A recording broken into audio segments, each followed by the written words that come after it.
Alright, so we got the M37's radiator out. Working on draining the coolant out of the engine block. We're going to convert it to red coolant because I like red better than green. All my other vehicles run red, so may as well make so I only have to stock one kind of coolant. Anyway, the bolts here that hold the radiator and the shroud and all that had been welded on.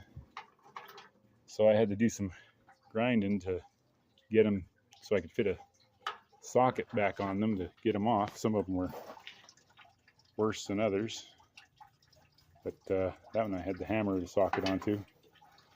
They got me some new bolts and washers and stuff like that. But yeah, the reason why they done it because these radiators are copper.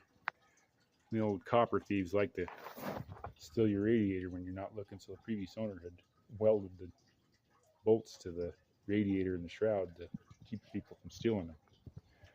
We're going to get it back in here, and the reason why let me show you the solder joint. There, I resoldered. It was leaking across right here and a little bit right here, and what's happening is the angle of the hose,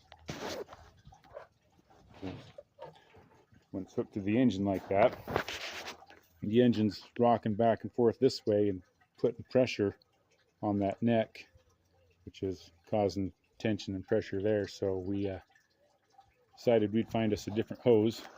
Went to the parts store and found this 2-inch hose. It's got a little bendy section here, so it's, if we cut it here and put this section in, then it's got that bend. It can absorb that flex, or that motion flex there, and not take out my radiator. So that's what our plan is. We're going to go ahead with the install here, and we'll show you when we're done. All right, so we got the radiator hose back on. Got use this section here. It's got the little bow in it, so that when the engine moves back and forth, it'll be absorbed by the elbow instead of just a straight shot that's going to shove on that elbow there. So that'll hopefully keep us from having any further issues. Next, we're getting ready to add the antifreeze. And oh, look who we got here. Cousin Justin came down to help out. Anyway, I'll get it filled up and fire up. Getting ready to fire this up and see how she does.